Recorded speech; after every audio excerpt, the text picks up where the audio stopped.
على كل نعمة والإسلام أشهد أن لا إله إلا الله وأشهد أن محمدا عبده ورسوله اللهم صل وسلم وبارك على سيد المرسلين وإمام العابدين نبينا الكريم محمد صلى الله عليه وسلم وعلى آله وأصحابه أجمعين أما بعد. Bapak dan Ibu jamaah salat subuh Masjid Mujahidin yang semoga Allah selalu memberikan kita rahmat dan kasih sayangnya. Sejenak kita awali segala aktivitas di kesempatan pagi hari ini, ukur hari ini dengan kebaikan-kebaikan yang kita lakukan. Wabil khusus dalam majelis ini kita awali dengan sebuah doa sebagaimana biasa kita ucapkan. Mohon diikuti. Bismillahirrahmanirrahim. Subhanaka la ilma lana illa ma 'allamtana innaka antal alimul hakim. Surat Al-Baqarah ayat yang ke-32. Maha suci Engkau ya Allah, sesungguhnya tidak ada yang kami pahami, yang kami mengerti, yang kami ketahui kecuali Engkau yang telah mengajarkan kepada kami. Sesungguhnya Engkau ya Allah yang Maha mengetahui lagi Maha bijaksana. Bapak dan Ibu hadirin jamaah sekalian, pada kesempatan kali ini kita masih, ini bulan apa Pak? Oh, Syawal gitu, bukan April. Oh, jadi masih ada pengaruh dari Ramadan. Bulan depan bulan apa Pak? Ya, Mei apa Zulhijjah? Zulhijjah. Oh. Bulan depannya lagi bulan apa Pak? Zulhijjah. Bulan depannya lagi bulan apa Pak? Muharram. Bulan depan lagi bulan apa Pak? Kayaknya mulai ke Masehi Pak. Bapak dan Ibu, kenapa ketika saya tanya ini bulan apa, maka kita masih menjawab bulan Syawal. Dan kita tahu bulan Syawal itu bulan dalam kalender Hijriah.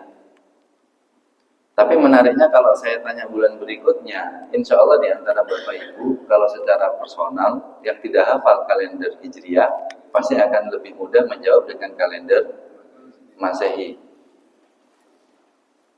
Kenapa kok sekarang bisa menjawab dengan kalender Hijriah? Karena masih terpengaruh bulan Ramadan. Mengapa? Karena kalau kita lihat fenomena di bulan Ramadan, setiap ada kalimat tanya bulan apa, pasti semuanya sepakat menjawab bulan Ramadan. Kalau di bulan Ramadan, terlepas Ramadan itu ada di bulan April, di bulan Maret, di bulan Februari, ataukah di bulan Januari. Pokoknya kalau bulan Ramadan, jawabannya Ramadan.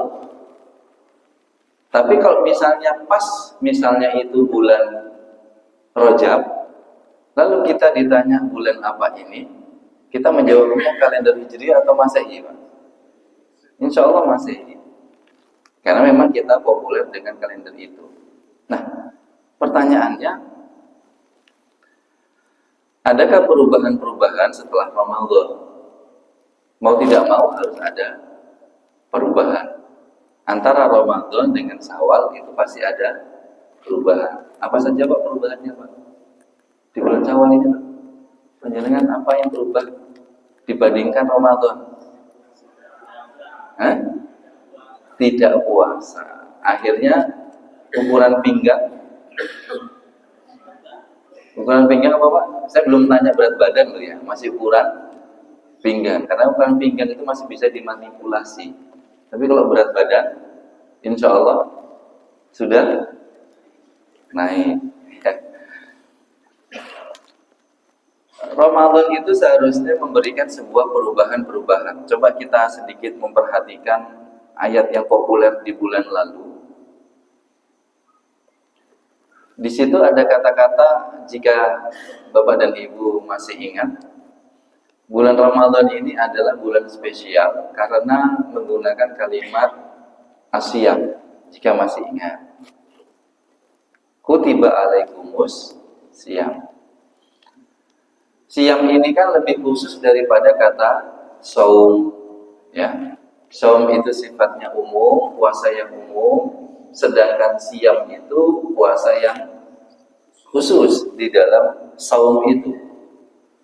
Dalam lingkaran besar itu adalah saum, di dalam lingkaran saum itu ada satu nilai yang khusus yaitu siyam. Maka dulu saya sampaikan, setiap kata saum belum tentu siyam, tapi setiap siyam pasti saum.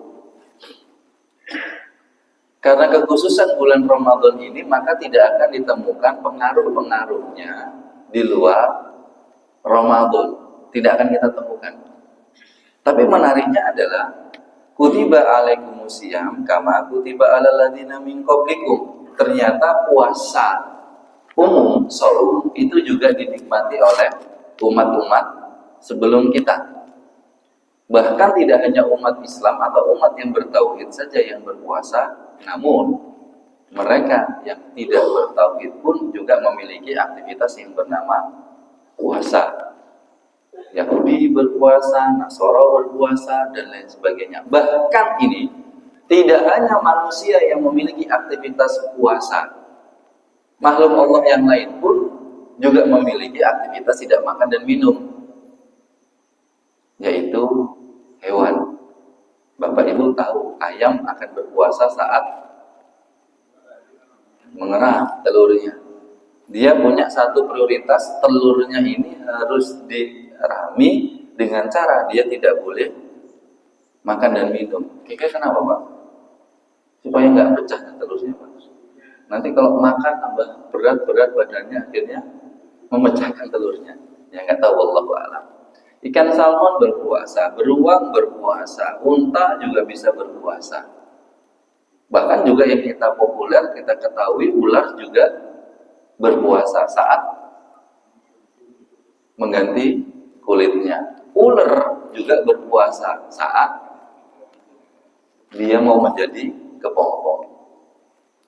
Berarti berpuasa itu adalah sebuah aktivitas yang akan mempengaruhi kehidupan kita. Kita ambil contoh saja ular sama ular. Tapi agak susah ini Pak. Ular. Nanti kebalik biasanya. Paling enak ulo ambil ular, supaya belakangnya nggak R semuanya. Ular itu agak susah nanti nyebutnya.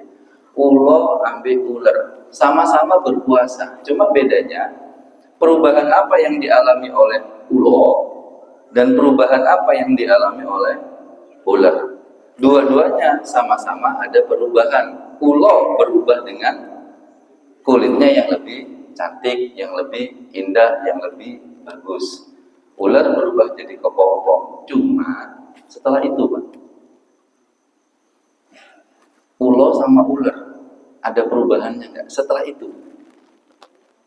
Contoh, kalau ulo sebelum dia berubah kulit, sebelum dia berpuasa, makannya apa? Ulo. Makannya apa Pak? Tikus misalnya. Panjenengan kalau melihat ulo, apa yang panjenengan rasakan? Takut misalnya. Nah, setelah ulo itu ganti kulit, maka apa yang terjadi pada perilakunya ulo? Makannya tetap tikus. Perilakunya ya macet aja ulo itu. Bahkan kita melihat ulo itu pun tetap takut meskipun kulitnya sudah berganti. Sikap, perilaku, tipikal karakternya ulo masih sama sebelumnya dia berpuasa. Tapi kalau ular, setelah waktu dia berpuasa dia berganti kepompong, lalu kemudian dia menjadi kupu-kupu, perilaku, sifat dan tipikalnya berubah. Yang didatengin yang baik-baik. Sebelumnya ibu-ibu kalau melihat ular, apa? Masa takut? Ulo, jijik, masa jijik? Kayak rata-rata gila gitu lah. Uget gitu ya, agak geli-geli gimana. Tapi setelah ganti kupu-kupu, kita nggak akan pernah melihat kegelian itu lagi. Berarti kalau ada orang yang setelah dia berpuasa perilakunya sama dengan sebelum berpuasa, Ulo, Pak. Ulo orang itu ya. Tapi kalau ada orang setelah Ramadan, dia kemudian masih ada perubahan yang baik, maka ular. Nah, panjangnya ulo apa? Ular. Nanti kalau ada orang yang kemudian setelah Ramadan itu maaf, perilakunya buruk, ya, ulo. Ya. Nah, sekarang pertanyaannya adalah, izin bertanya kepada Bapak Ibu, dari dua pertanyaan ini mana yang panjenengan sukai? Kan tema kita di kesempatan kali ini masih di momentum Syawal, antara menjadi dan melakukan sebada bulan Ramadan. Pertanyaan saya, lebih suka kalau Bapak Ibu ditanya dengan kalimat tanya yang mana? Ingin menjadi apa? Atau ingin melakukan apa? Kira-kira lebih suka yang mana, Pak? Ingin menjadi apa? Atau ingin melakukan apa? Ayo.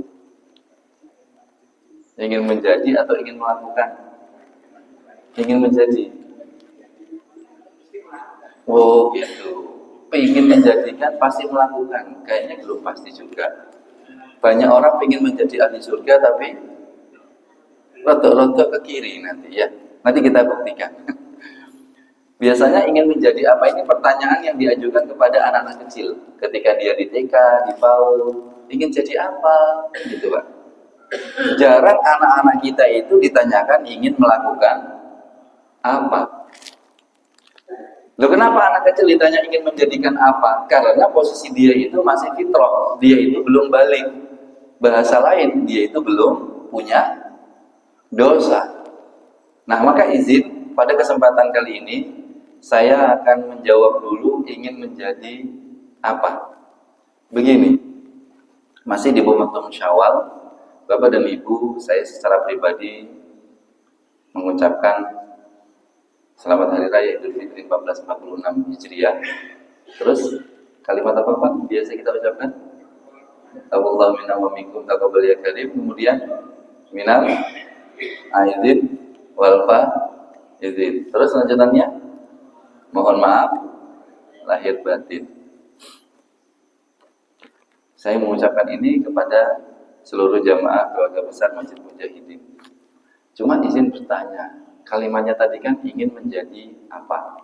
Ternyata jawabannya itu adalah kalimat yang kita ucapkan setiap Lebaran, setiap selesai sholat Idul Fitri. Pertanyaan saya, ini kalimatnya redaksinya menggunakan bahasa apa Pak? Minal aidin wal faizin. Redaksinya menggunakan kalimat bahasa Arab. Tapi kalau panjenengan pirsa, tanyalah sama orang Arab. Insya Allah nggak paham kalimat ini Pak. Dalam arti nggak paham itu, mereka nggak pernah menemukan redaksi dengan urutan kata, struktur kata yang seperti ini Pak. Aidin digabungkan dengan faizin, nggak akan ketemu. Bapak Ibu yang pernah umroh lanjut Syawal di Tanah Suci, vibes-nya apa Pak? Suasananya apa? Di Tanah Suci ketika Syawal, setelah salam sholat Id, misal, lalu kemudian mendengarkan khutbah, misal, apa yang dirasakan Pak suasananya? Sepi. Ya sudah, bubar sudah selesai. Sepi, sesepi-sepinya. Karena kita punya pembanding dengan di Indonesia yang ramai.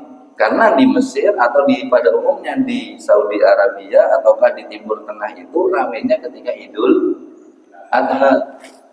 Makanya Idul Fitri itu kebanyakan tulisannya kalau buka di internet gitu Pak ya, Idul Fitri. Insya Allah kalau itu web-webnya Timur Tengah itu nggak ada Idul Fitri, kebanyakan Aidul Mubarak. Tapi kalau Idul Adha itu pasti ada adhanya. Agak beda dengan kita. Kita Idul Fitri sendiri, Idul Adha sendiri. Mereka Idul Fitrinya nggak pakai fitri tapi mubarak. Tapi kalau Idul Adha sama dengan kita, Idul Adha. Cuma ramainya kebalik. Kita ramainya, ayo, Insya Allah Idul Fitri, Idul Adha ramai, tapi masih ramai Idul Fitri. Kenapa? Ada kata-kata MUDIK. Mudik. Nggak ada Idul Adha istilah mudik itu. Pemerintah nggak sibuk dengan Idul Adha. Yang sibuk itu para takmir. Karena penyembelihan hewan kurban. Nah, menjadi pertanyaan, Bapak Ibu sudah berapa kali di bulan Syawal hingga saat ini mengucapkan minal aidin wal faidin? Halo? Coba, sudah berapa kali, Pak? Ingat. Loh, nggak hanya setiap hari, setiap ketemu orang. Kira-kira sudah berapa kali? Syawal ini saja. Berkali-kali. 100 kali? Lebih. Anggap saja 100 kali. Dikalikan Ramadan atau Syawal yang panjenengan sudah temui. Ingat, Ramadan lalu saya sampaikan, Bapak Ibu adalah pemain profesional. Anggap saja 100 kali. Dikalikan 50, Pak. 50 tahun bulan Syawal pernah dilalui. Berapa, Pak? Ya, 5.000. Pertanyaan saya, apa arti minal aidin wal faidin? Apa artinya, Pak? Panjenengan sudah ngomong itu 5.000 kali. 5.000 kali. Sekali lagi, ini produk asli Indonesia. SNI. Tidak kita temukan dalam ucapan orang-orang Arab, meskipun ini struktur kalimatnya Arab. Tapi ketika kami tanyakan kepada dosen kami di Mesir, beliau jawab, oh, ini kalimat apa? Tapi penutup yang beliau ucapkan adalah hadhil kalimatun ajibah. Ini kalimat menarik, kata beliau. Setelah beliau sedikit berpikir, ini kalimat apa? Nah, sebelum saya kemudian apa yang dijelaskan oleh dosen kami ketika kami menanyakan apa makna kalimat ini, izin bertanya kepada panjenengan. Apa makna kalimat ini? Mohon maaf, ini saya salah ketik. Apa Bapak Ibu? Sedikit saya salah ketik. Ini pakai ain, bukan pakai hamzah. Apa Bapak Ibu? Minal aidin wal fa izin. Ada yang tahu, Pak? Dapat? Gimana? Kembali kepada kemenangan. Nah, kembali kepada kemenangan. Baik. Secara bahasa, aidin itu kembali, faizin itu menang. Tapi ternyata 4 kosakata ini, min, aidin, wa, faizin itu memiliki satu kata, Pak. Kata beliau. Katanya itu bernama ahli surga. Coba kita pahami sedikit demi sedikit. Minal aidin wal faidin. Kata-kata aidin ini artinya kembali. Benar seperti Bapak sampaikan tadi, kembali. Faizin kemenangan, atau saya tulis saja menang di sini. Bapak dan Ibu yang saya hormati, kembali itu di dalam bahasa Arab, kembali itu ada 3 kata. Ada tabayatuhu, akhirnya menjadi taubat. Ada saya pakai ini dulu, roja'a yarji'u, roja'a yarji'u. Biasanya kita ucapkan saat melihat orang meninggal. Apa kalimatnya, Pak? Roji'un. Innalillahi wa inna ilaihi. Masa melihat orang mati roji'un. Innalillahi wa inna ilaihi raji'un. Nanti yang ketiga baru ada, yaitu Aid. Makanya kita sebut dengan Aidul Fitri. Aid dari kata ada. Idul Fitri, Idul Adha artinya kembali. Nah, seperti biasa Karena kata dalam bahasa Arab itu tidak cukup diterjemahkan hanya dengan kalimat yang sederhana, maka bahasa Arab itu sungguh sangat luas maknanya. Kullu rasam ma'ani. Setiap kata itu punya makna-makna tersendiri, meskipun secara umum sama artinya. Tabayatubu itu kembali, roja'a yarji'u kembali, ada yang udu kembali. Cuma karena setiap kata punya makna sendiri, maka maknanya otomatis berbeda. Beda antara taba, roja'a sama ada. Apa perbedaannya? Kalau tabayatubu, Bapak sudah tahu Ibu tadi. Kemudian menjadi kata taubat. Apa artinya taubat, Pak? Kembali. Pertanyaan saya, apa lebih dalamnya lagi dari kata taubat? Contoh tadi, ada orang, kita ini kan punya dua jalur kehidupan. Wahadainahun najdain. Aku tunjukkan dua jalan, kata Allah. Ada yang baik, ada yang buruk. Di surat Al-Balad itu. Ke kanan, kita itu ke Al-Jannah. Pinginnya ke surga. Ke kiri, anak neraka. Jujur, kalau ditanya, pingin kemana, Pak? Ya, ke kanan. Kita pinginnya itu ke kanan. Tapi realitanya, halo? Kita pinginnya ke kanan, tapi kebanyakan realitanya, loh, bukan kita di sini loh, orang di luar kita ini loh, Pak. Rata-rata ke kiri. Nah, misal ketika dia ke kiri, lalu pas di tengah-tengah ini dia jatuh ke belunggu. Biasalah orang kalau kena musibah baru ingat Tuhannya, ingat Allah. Maka apa yang dilakukan orang yang sedang taubat ini, dia ingat sama Allah, ya Allah, salahnya banyak saya ini. Saya ingin ingat kamu lagi ya Allah. Maka pertanyaannya, si A ini langsung lompat seperti ini kah? Atau dia harus kembali dulu ke tempat persimpangan jalan di awal tadi? Yang mana kira-kira? Dia harus kembali. Nggak bisa langsung lompat pindah jalur itu, nggak bisa. Dia harus kembali dulu. Nah, ngapain kembali itu? Fungsinya kata para ulama adalah lil muhasabah, untuk evaluasi. Ketika kemudian dia kembali, wingi aku salah ini kebelowo di got yang mana ya? Oh, kemarin diuji sama jabatan, aman. Diuji sama uang, harta, aman. Diuji, ini diuji sama wanita. Ya, mungkin itu ucapannya RK. Ya. Yang tersenyum saja yang paham, ya. Kan nggak ada yang tahu, Pak. Maka kembalinya itu adalah kembali untuk melihat kesalahan dia di titik mana, start kesalahan dia, supaya dia tidak melakukan kesalahan dua kali. Itu namanya taubat, kembali menuju ke jalan yang benar. Sekali lagi, kembali menuju jalan yang benar. Itu taubat. Jadi nggak hanya kembali menuju ke jalan yang benar. Kalau roja'a yarji'u, kembali tidak ke asal. Kembali tidak ke asal. Kita kan dikenal asalnya itu dari surga.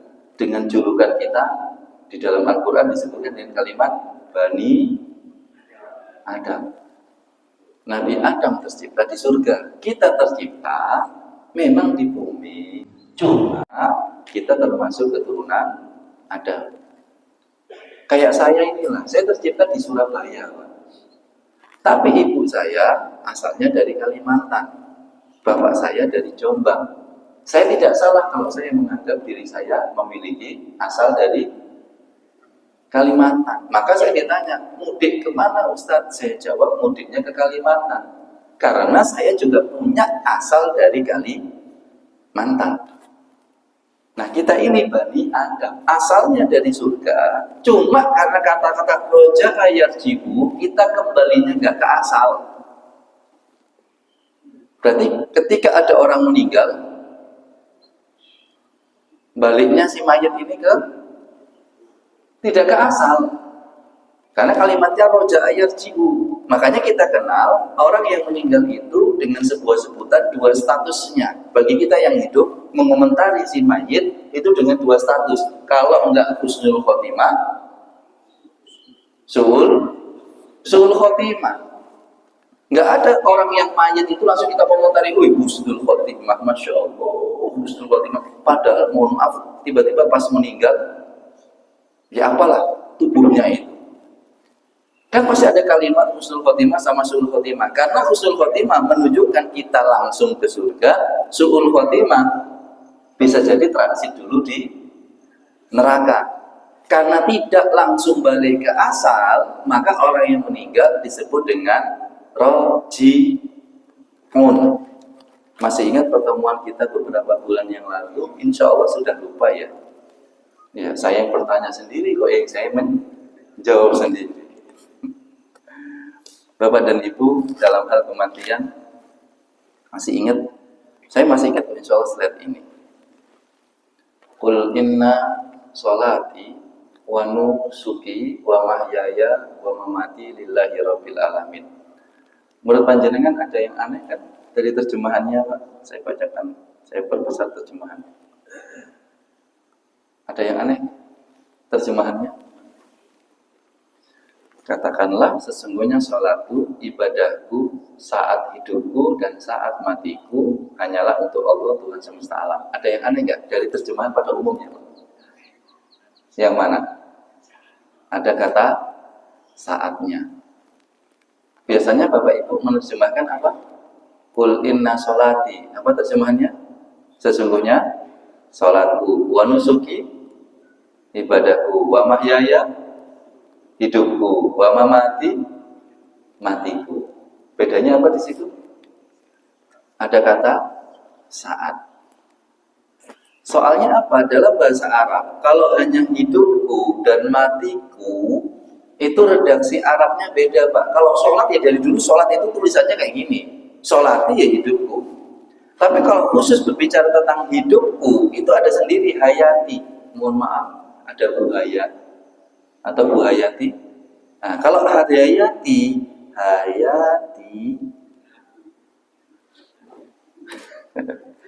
kalau yang masih ingat lagu Hayati itu berarti sudah umurnya terpastikan senior, Pak. Iya, karena anak muda nggak kenal lagu Hayati ini sama sekali ya. Iya, kok kita bahas Rojiun kok nyambung ke beliau ya. Hayati, ini baru artinya hidupku. Tapi kenapa di sini menggunakan mahyaya? Kan tidak populer kalimat mahyaya ini. Mauti, matiku, mauti, matiku. Tapi kenapa di sini menggunakan mamati? Setiap ada kalimat yang diakhiri dhamir ya di belakangnya itu menunjukkan tentang aku. Kolamun, pena, kolami, penaku, milikku. Sayyarotun, mobil, sayyaroti, mobilku. Bekas, bekasi, apa itu Bapak? Bapak dan Ibu, arti yang paling tepat itu adalah memang saat. Makanya nanti Bapak Ibu kalau misalnya di rumah punya kamus, kita populer menyebut waktu mati, waktu meninggal itu dengan kalimat ajalun. Ajalun itu waktu meninggal. Makanya ayat Al-Quran mengatakan idza jaa ajalun. Kalau sudah waktunya meninggal, nggak bisa maju, nggak bisa mundur, pakai ajal. Dipakai bahasa Arab juga ajal. Ajalnya orang ini sudah dekat misalnya. Tapi kalau kita buka kamus juga, kita lihat tentang misalnya kata kematian. Nanti ada kata-kata saat kematian itu mamatun. Mamatun. Ini saat kematian. Kalau ajalun waktu kematian, mamatun saat kematian. Masih ingat ya Bapak Ibu, apa bedanya mamatun itu? Karena di saat meninggal atau mamatun mamati itu masih ada 3 kata lagi. Ada waktu, ada lokasi atau tempat, ada kondisi. Masih ingat, saya persingkat saja karena ini hanya review materi kita sebelum-sebelumnya. Ada orang meninggal di waktu malam Jumat. Kita husnuzon apa suuzon, Pak? Kepada si mayit husnuzon apa suuzon? Insya Allah husnuzon. Masya Allah, terus diri ya Allah, dicoba Gusti Allah malam Jumat. Aku teringat sabda Rasulullah Shallallahu Alaihi Wasallam, "Mamin Muslim mata fi lailatil Jum'ah awil Jum'ati faqad itqu minan nar." Orang yang matinya meninggalnya malam Jumat atau hari Jumat itu terlepas dari sisa neraka. Tapi kan kata saat masih ada level kedua, Pak. Lokasi. Dan lokasi lebih tinggi dari pengaruhnya waktu. Ada orang meninggal malam Jumat tapi di night club. Ya, night club. Ya, namanya night. Apa artinya night? Malam. Nggak ada yang namanya apa Pak? Siang bahasa Inggrisnya apa? Masya Allah, tahu juga beliau ya. Ya. Apa yang kita batin Pak? Selaku orang yang masih hidup melihat ada saudara kita meninggal malam Jumat tapi di night club dengan pakaian ya pakaian night club misalnya. Husnuzon apa suudzon? Ya, suudzon gitu. Berarti pengaruhnya kuatan mana? Waktu atau lokasi? Lokasi. Tapi menariknya, 2 kata waktu dan lokasi akan dikalahkan oleh kondisi. Ada orang meninggal malam Jumat, lokasinya di masjid, tapi kondisinya sangat-sangat menggenaskan. Baunya busuk sekali. Sampai kita kemudian mencium itu pingin muntah. Plus kemudian meninggalnya kejut-kejut kata beliau. Tiba-tiba habis meninggal berdiri lagi Pak. Minimal cuma buka mata Pak, ping gitu-gitu. Habis kemudian noleh ke kita sambil menyapa, Pak, aku si urip misalnya gitu ya. Tapi misalnya sudah mati gitu. Kira-kira horor apa tidak? Horor. Pertanyaan saya, ada orang meninggal malam Jumat di masjid tapi baunya itu busuk sekali.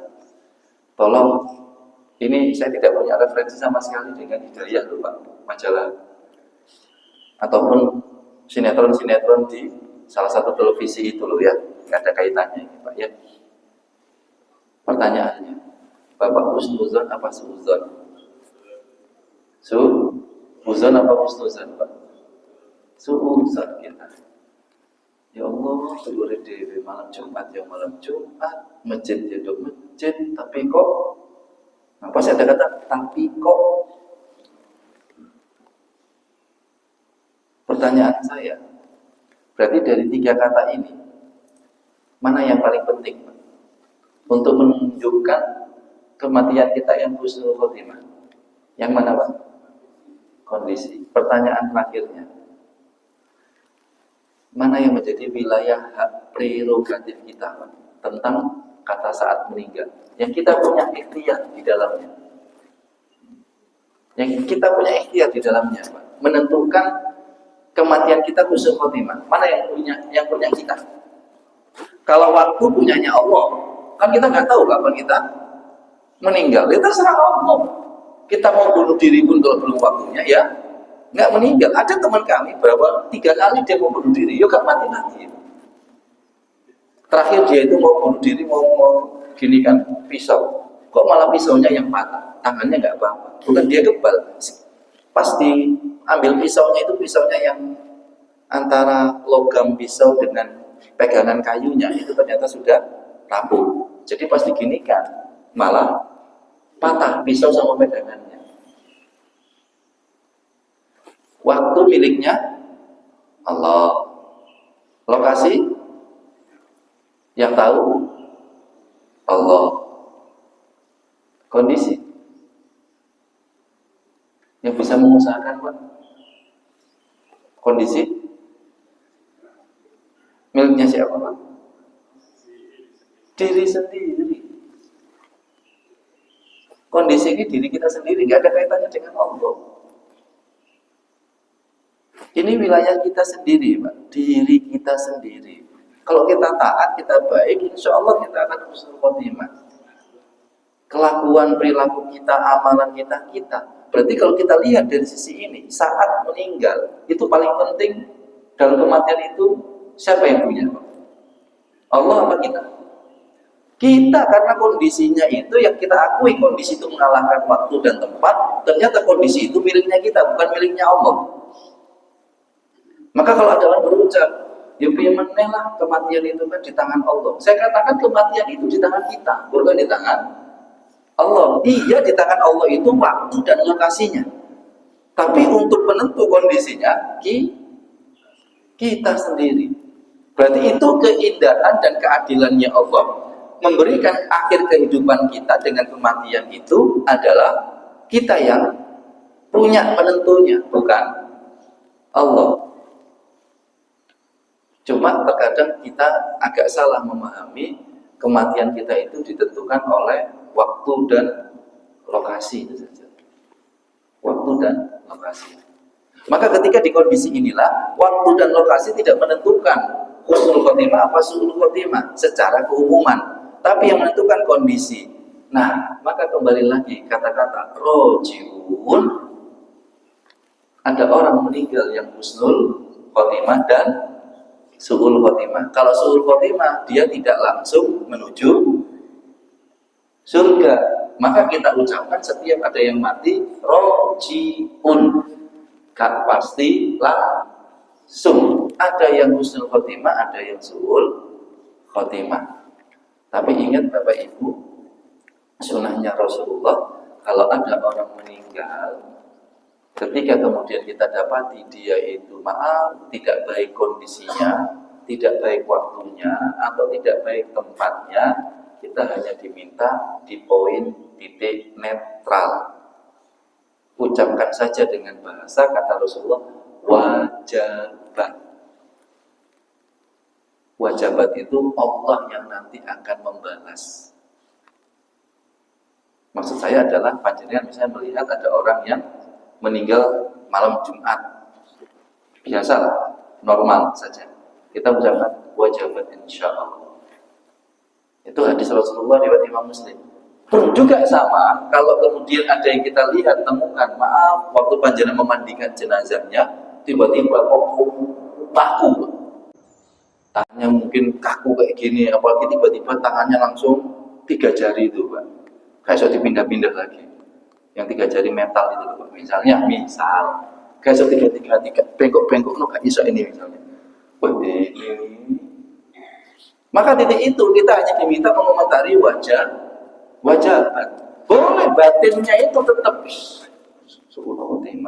batin nggak ada masalah, tapi jangan sampai lisan ini kemudian mengomentari dan menginformasikan ke banyak orang. Masya Allah Pak aku ngadusi bahwa Dewi ini mau mati kok kelingkingnya kayak jadi tekuk-tekuk. Ya kalau apa ya Pak orang itu? Ya nggak usah dikomentari lagi Pak. Cukup wajabat. Arti wajabat itu Allah membalas, Allah merespon, Allah menjawab segala amal kehidupannya. Kalau baik dibalas dengan ya baik. Kalaupun buruk ya dibalas dengan Allah buruk. Kita hanya berjawab wajabat. Tapi kalau kita yakin tambah kalimatnya Pak, wajabat insyaallah bi husnil khotimah. Itu kalimat Rasulullah. Maka saya biasanya kalau ada orang meninggal, innalillahi wa inna ilaihi raji'un, saya jawab wajabat bi husnil khotimah. Tapi kalau su'ul khotimah, hilangkan kalimat su'ul khotimahnya. Cukup dengan kalimat wajabat insyaallah. Biar Allah yang membalas, kalau dia buruk dengan balasan keburukan, kalau baik dibalas dengan kebaikan. Kenapa? Karena dalam riwayat Imam At-Tirmizi, orang yang meninggal itu urusannya sudah dengan Allah, nggak ada lagi urusan dengan manusia. Ya, itu namanya rojaah. Nah sekarang ada yang itu kebalikan dari rojaah. Kalau rojaah tadi apa? Kembali tidak ke asal. Berarti kalau ada kembali ke asal. Berarti apa artinya Pak? Kita kembali ke menjadi penghuni surga, Bani Adam. Maka ketika kita mengucapkan minal aidin wal faizin, minal aidin ini kita seakan-akan mengucapkan kepada saudara kita minal aidin, ahli surga. Wak. Kamu kembali ke asal. Jangan hanya artinya kembali saja Pak, kembali ke asal. Bahasa lugasnya kamu ahli surga. Ketika kita sudah mengucapkan minal aidin. Sekarang pertanyaannya, wal faizin itu apa? Dosen kami tiba-tiba langsung mengutip satu ayat ini Pak, waktu kami bertanya. Surat Ali Imran ayat 185. Faman zuhziha 'anil nari wa udkhilal jannah faqad faza. Dia itu faqad faza. Faza, izin. Faizin itu faza. Apa artinya faza? Memperoleh kemenangan. Kemenangannya itu apa Pak? Saat dia dijauhkan dari neraka, dimasukkan ke dalam surga, sungguh dia memperoleh kemenangan. Nah, kemenangan itu adalah surga. Jadi bahasa mudahnya, minal aidin wal faizin, kita ini ahli surga. Saya mengucapkan kepada panjenengan tadi misalnya, Pak Jaswadi, minal aidin Pak, panjenengan ini ahli surga. Coba nanti Pak, sekali-kali dipakai gitu. Nanti pas ketemu sama orang, mumpung masih syawal gitu ya, sampai ahli surga, sampai ahli surga, sampai ahli surga. Pasti nanti akan aneh yang menerima ucapan apa meneh gitu ya. Orang Indonesia kreatif dan inovatif memang. Tapi ya indah kalimatnya. Bahkan jelas-jelas Allah mengatakan lagi di surat Al-Hasyr yang cukup kita populer, ya ayyuhalladzina amanu taqullaha wal tanzur nafsum ma qaddamat liqad wattaqullaha innallaha khabirum bima ta'malun, dan seterusnya sampai pada kalimat ashabul jannati humul faizun. Ahli surga itu faizun, minal aidin wal faizin. Kita ini kembali ke asal artinya surga, wal faizin kemenangan itu kita artinya surga. Kenapa kok kita menang? Karena kita sudah mengalahkan hawa nafsu di bulan Ramadan. Nah, Bapak dan Ibu, maka indah lagi kalimatnya, ditambah lagi, mohon maaf, lahir batin. Maaf, urutannya minal aidin wal faidin, mohon maaf lahir batin, atau mohon maaf lahir batin minal aidin wal faidin. Yang mana urutan pada umumnya kita, Pak? Pasti minal aidin dulu. Karena urusan ini, urusan hablum minallah atas Pak. Clear kita sudah dengan Allah, ahli surga. Masih ingat ahli surga itu modalnya apa Pak? Pengen direct ke surga, banyaknya pahala atau ketiadaan dosa? Modal masuk surga yang langsung, banyaknya pahala atau ketiadaan dosa? Ketiadaan dosa. Dan menariknya bulan Ramadan, janjinya Allah yang paling besar apa? Dua kata. Kalau enggak surga, ampunan. Kalau enggak surga, ampunan. Dan menariknya kalau ampunan yang dihapus apa Pak? Dosa. Berarti kita putih. Kita enggak punya dosa. Kembali ke titik nol. Maka pada titik itulah kita ini ahli surga versi atas. Ditambah mohon maaf lahir batin, hablum minannas. Mungkin masih ada batasan-batasan yang belum selesai dengan sesama manusia. Maka kembali lagi hadirin jamaah sekalian, ini kalimatnya indah sekali dari apa yang kita ucapkan. Sesekali Pak, karena ini bukan Al-Quran dan bukan hadis minal aidin wal faidin, maka monggo kalau panjenengan ganti ahli surga ya, Masya Allah, ahli surga, Bapak ahli surga, Ibu ahli surga, Bu ya Bapak ahli surga. Minimal kan kita akhirnya memberitahu apa kok ahli surga. Iya, itu bahasa lain dari minal aidin wal faidin. Kenapa? Karena tidak terbiasa. Ini pun mohon maaf secara struktur kan bahasanya memang tidak ada pada titik dalilnya. Tapi kalaupun ada titik dalil, kita pun nggak nyaman Pak ngomong. Kenapa? Karena tidak terbiasa dan tidak paham. Makanya masalah Pak, tidak paham dan tidak terbiasa itu membuat kita itu bermasalah antara satu dengan yang lainnya. Contoh nih, mohon maaf. Saya bilang kepada murid-murid saya pas pelajaran waktu itu, saya wali kelasnya, mulai sekarang, sementara kita tidak menggunakan kalimat Al-Quran, kita gunakan kalimat Alkitab.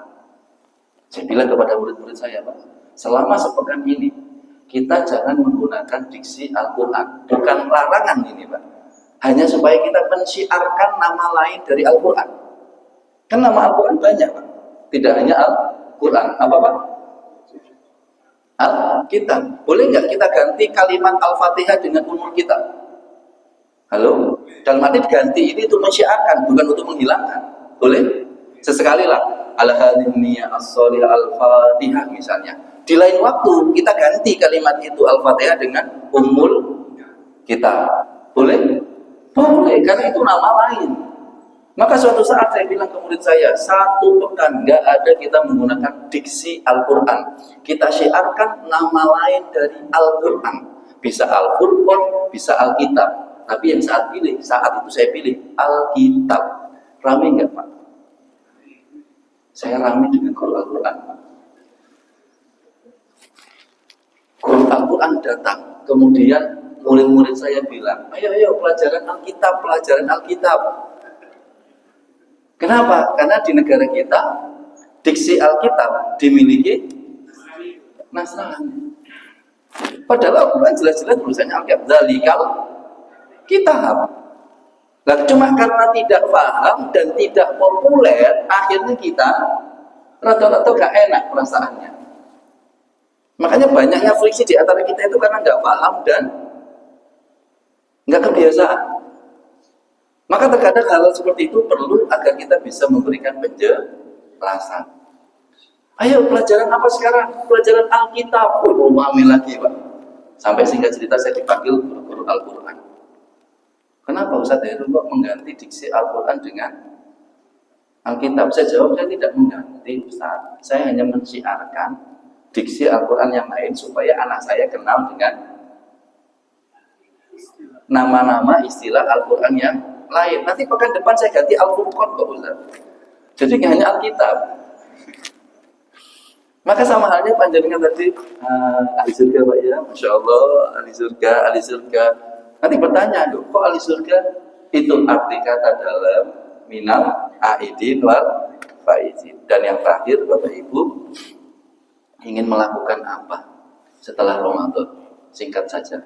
Apa Pak yang ingin panjenengan lakukan setelah Ramadan? Itu bisa sama kayak Ramadan? Nggak akan pernah bisa. Masih ingat Ramadan itu siang, berbeda dengan yang lainnya, hanya ada di bulan Ramadan. Saya pengen istiqomah membaca Al-Quran. Maaf, realistis saja kita. Bisa Pak mirip kayak Ramadan? Gak bisa.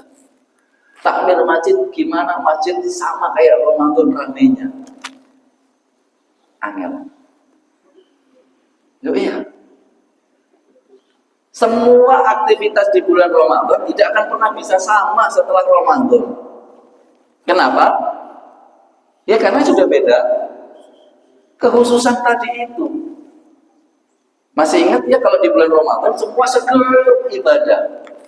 Tapi setelah Ramadan beda karena pengaruh Ramadannya sudah berakhir. Coba ibu-ibu sekarang kalau sholat isya, sepi mana Pak sholat isyanya Ramadan sama setelah Ramadan? Setelah Ramadan. Kenapa? Karena ibu-ibu jawabnya waktu Ramadan. Sholatnya itu bukan isya, taraweh. Coba waktu Ramadan tanya, Bu, mau kemana? Masjid, ngapain? Sholat. Sholat apa, Bu? Taraweh. Saya belum pernah menemukan jawabannya sholat isya. Dan sedangkan di Syawal sudah tidak ada sholat taraweh. Mereka biasanya sholat taraweh, bukan sholat isya. Akhirnya sepi masjid. Coba kalau ibu di Ramadan itu jawabnya, mau kemana Bu? Sholat isya. Insya Allah setelah Ramadan masih ada sholat isya.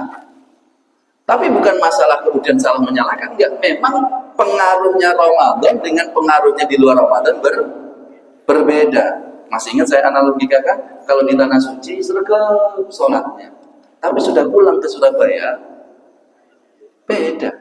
Di tanah suci mau sholat subuh kan 2 jam sebelumnya Pak, sergap ke masjid.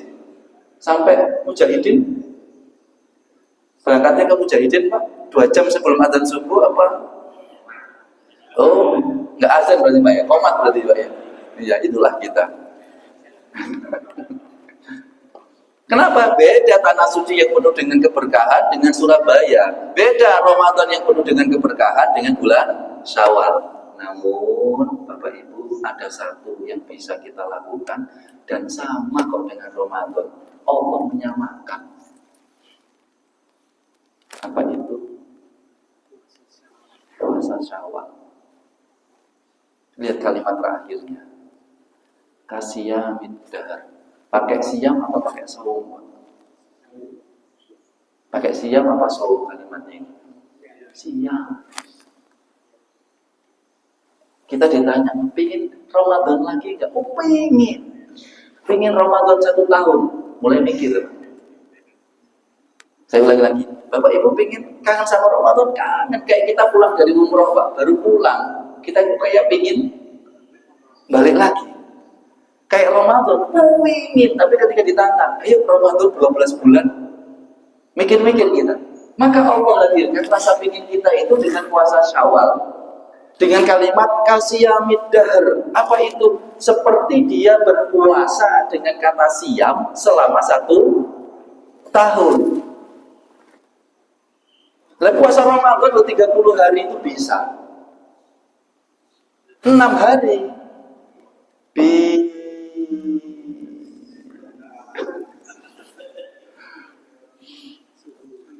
Ya. Padahal secara pahalanya, memang secara vibes-nya kurang atau berbeda, tapi secara pahalanya sama dengan Ramadan 1 tahun.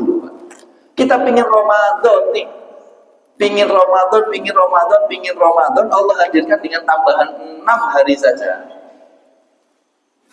Kok apa Pak? Kok berat? Berarti pertanyaannya kan kita ini agak-agak aneh. Pingin tapi gak gelem lah koni. Seakan-akan nanti Rasulullah itu nanya sama kita, wahai hambaku, katanya pingin Ramadan tambah banyak, pingin Ramadan agak diperpanjang supaya rasanya gak cepet-cepet gitu. Itu tak tambah 6 hari saja. Tapi bahkan tak kasih nanti sama Allah itu pahalanya 1 tahun. Hanya nambah 6 hari lu jadi 1 tahun. Bayangkan 11 bulan diwakili oleh 6 hari. Kan nggak masuk akal Pak. Kalau secara bonus.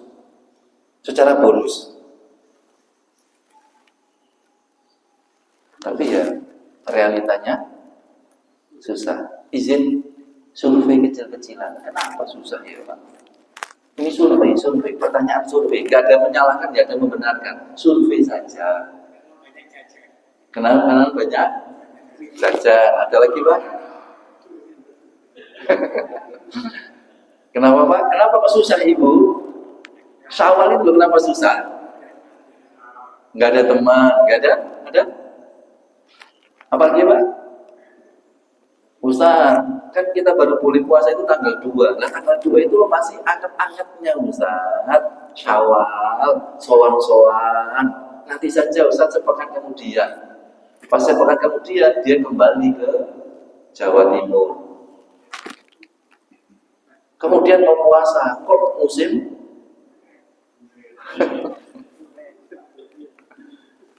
Maka Bapak Ibu sedikit paksakanlah, masih ada beberapa hari tersisa ini untuk bisa puasa Syawal. Kan hanya amalan ini yang sama dengan Ramadan. Yang lain enggak Pak, Al-Quran enggak.